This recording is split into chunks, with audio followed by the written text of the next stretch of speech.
besar Muhammad Sallallahu Alaihi Wasallam, manusia mulia yang pernah berdiri di atas muka bumi ini. Tiada akhlak yang lebih mulia daripada beliau. Setiap lisannya menjadi inspirasi, setiap perbuatannya menjadi suri tauladan bagi kita semua. Nah, semoga kelak ketika kita dipanggil oleh Allah di yaumil qiyamah, beliau mau untuk kita dekati, mendapat syafaat dari beliau memasuki surga untuk pertama kalinya, dan semoga kita semua ditempatkan di tempat yang sama dengan beliau. Yang terhormat Ustaz Samad Husaini, yang terhormat Ustaz Ali Masun, yang terhormat para asatidzah dan Dr. Asudemo, yang saya cintai dan saya banggakan, kawan-kawanku satu angkatan yang saya cintai dan saya sayangi pula, adik-adikku kelas 1 dan 2. Sebelumnya saya ucapkan jazakumullah khairan katsiran kepada pengurus OSBQ, Organization of Student Baitul Quran Surabaya, yang telah memberikan saya kesempatan di malam hari ini sehingga saya bisa menyampaikan sedikit pidato dengan tema sifat-sifat dunia. Mungkin sebelum saya mengawali, izinkan saya untuk memperkenalkan ini. Mungkin dari adik-adikku kelas 1 yang masih asing dengan saya. Perkenalkan, nama saya Margani Novitasari, biasa dipanggil Novi atau Sapuro. Asli Wonogiri dari Kota Gaplek. Tempatnya di daerah Hilton Bro. Akhwafillah, a'azani Allah wa iyyakum. Menghadapi dunia, kita harus dengan usaha dan upaya yang luar biasa agar kita paham bahwa dunia itu adalah kesenangan yang sementara. Nah, yang dilarang di sini bukan dunianya, tapi bagaimana kita menyikapi dunia tersebut. Nah, di dunia kita harus memiliki sifat zuhud. Nah, sifat zuhud itu apa? Coba adik-adik kelas 1, zuhud itu apa? Nah, terkadang kita itu berpikir zuhud itu yang kimarnya bolong-bolong, jawabnya bolong-bolong, dimakan tikus, gak pernah ganti saking zuhudnya. Enggak, tapi zuhud itu adalah menurut Imam Hasan Al-Basri, yakni zuhud itu meletakkan dunia di tangan dan tidak meletakkannya di dalam hati. Nah, di sini kita paham, apapun itu yang menyangkut dengan dunia sifatnya ringan. Mobil tabrakan jedar, hancur, ya udah, ini ya. Meskipun Alphard, Pajero, tahu artinya Pajero? Panas jauh jero. HP pecah, iPhone hancur, layarnya rontok satu-satu, ya udah, itu dunia. Kemudian Allah menasihati kita di dalam surat At-Takasur, yaitu cinta dunia adalah pangkal dari sebuah kerusakan. Nah, cinta dunia itu enggak salah. Tapi cinta terhadap dunia melebihi cinta kita terhadap negeri akhirat itu baru yang salah. Membicarakan mengenai dunia. Dunia itu ada 2 tipikal manusia, yaitu kalau enggak kaya ya fakir. Nah, kenyataan di lapangan yang lebih beriman kaya apa fakir? Fakir apa kaya? Fakir. Karena apa? Al-haqqumut takasur. Bermegah-megahan telah melalaikan kamu. Terkadang kemewahan itu telah melalaikan seseorang. Nah, tapi ada pula orang kaya juga dermawan, masya Allah, menginfakkan sebagian hartanya untuk jalan berjihad di jalannya Allah. Seperti halnya para donatur kita yang telah memberikan sebagian hartanya untuk membantu kita berkontribusi dalam pembangunan ma'had, khususnya untuk melengkapi fasilitas demi kenyamanan kita bersama, telah menyokong dakwah umat Islam. Marilah kita doakan beliau-beliau semua agar apa yang telah beliau semua berikan kepada kita menjadikan barokah terhadap rezekinya dan menjadikan syafaat kelak di yaumil qiyamah. Akhwatillah, a'azani Allah wa iyyakum.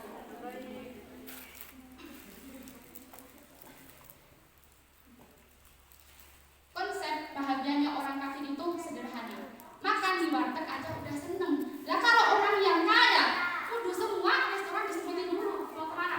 Restoran laras, KFC, McDonald, mana lagi? Matahari gitu ya. Umat gitu. Mau mana? Holiday, traveling. Ke mana? Korea udah, Jepang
betah di dunia.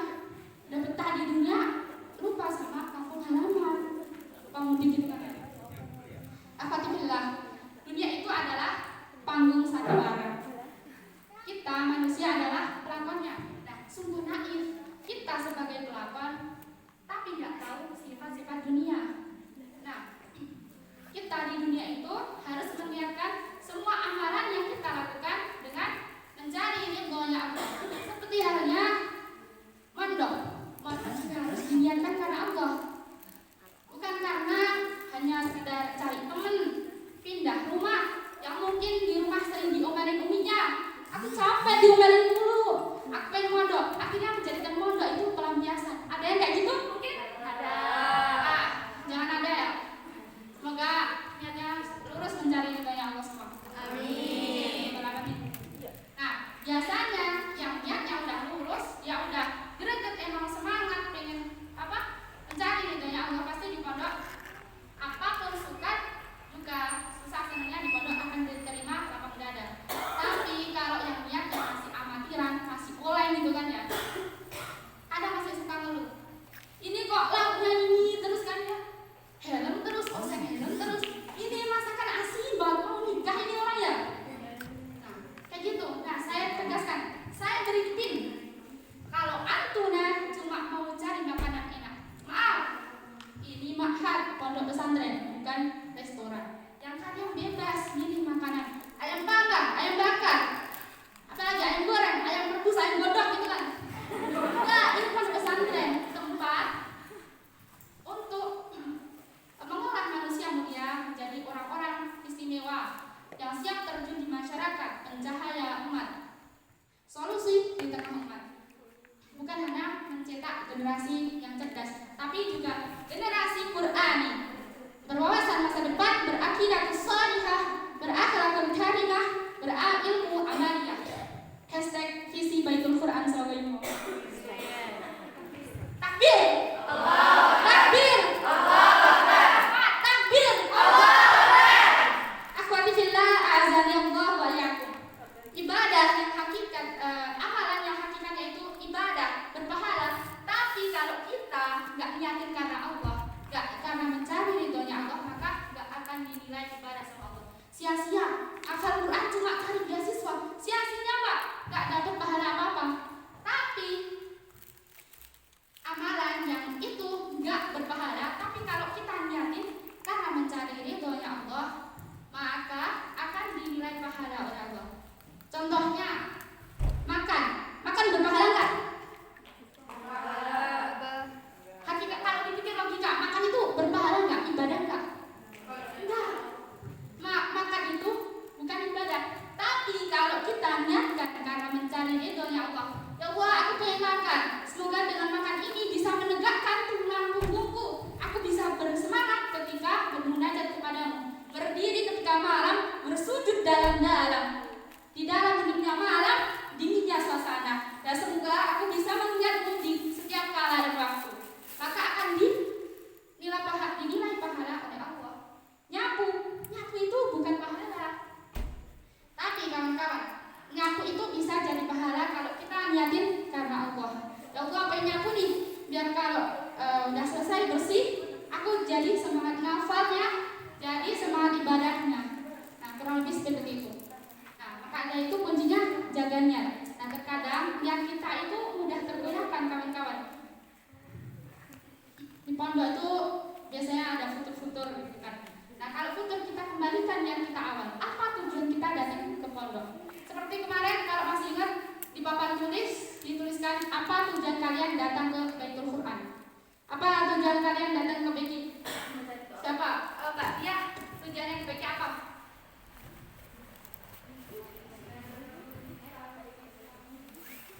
Biar bisa mendalami Islam. Siapa lagi ya? Desa. Tujuannya waktu masuk ke BQ apa? Tolakul ilmi. Insyaallah. Niatkan semua karena mencari ridhonya Allah. Alhamdulillah, azani Allah wa yakum. Sepertinya waktu telah berjalan kurang lebih 15 menit ya. Agak terlindar. Nah, mungkin sekian dari saya. Ada lebihnya